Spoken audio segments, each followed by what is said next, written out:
Alison Larkin presents Sense and Sensibility and Pride and Prejudice by Jane Austen, read by Alison Larkin, followed by Songs from Regency England, performed by Alison Larkin. Down yonder green meadow where streamlets meander, where twilight is fading, I pensively roam. Sense and Sensibility. Chapter 1. The family of Dashwood had long been settled in Sussex. Their estate was large, and their residence was at Norland Park, in the centre of their property, where, for many generations, they had lived in so respectable a manner as to engage the general good opinion of their surrounding acquaintance. The late owner of this estate was a single man who lived to a very advanced age, and who for many years of his life had a constant companion and housekeeper in his sister. But her death, which happened 10 years before his own, produced a great alteration in his home. For, to supply her loss, he invited and received into his house the family of his nephew, Mr. Henry Dashwood, the legal inheritor of the Norland estate, and the person to whom he intended to bequeath it. In the society of his nephew and niece and their children, the old gentleman's days were comfortably spent. His attachment to them all increased. The constant attention of Mr. and Mrs. Henry Dashwood to his wishes, which proceeded not merely from interest but from goodness of heart, gave him every degree of solid comfort which his age could receive, and the cheerfulness of the children added a relish to his existence. By a former marriage, Mr. Henry Dashwood had one son, by his present lady 3 daughters.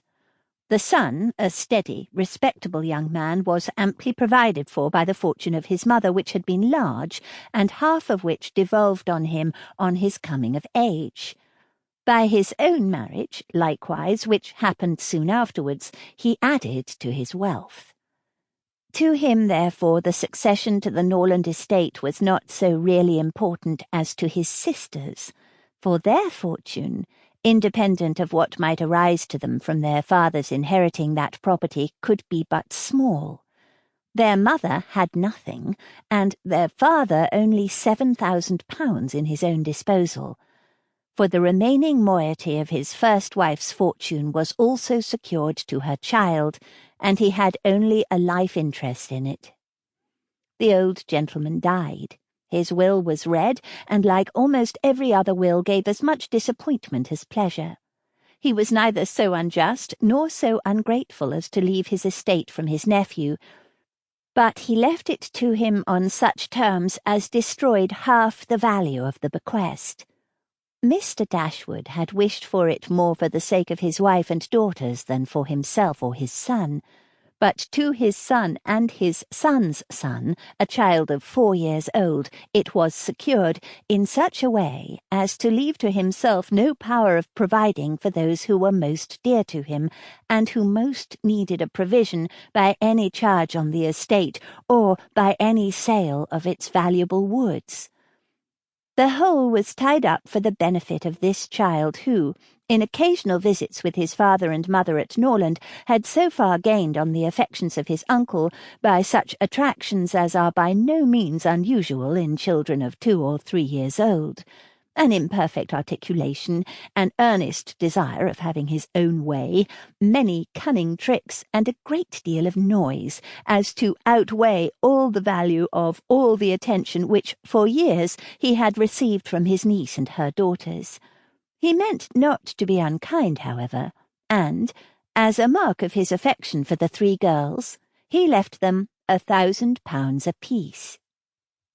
Mr. Dashwood's disappointment was at first severe, but his temper was cheerful and sanguine, and he might reasonably hope to live many years, and, by living economically, lay by a considerable sum from the produce of an estate already large and capable of almost immediate improvement.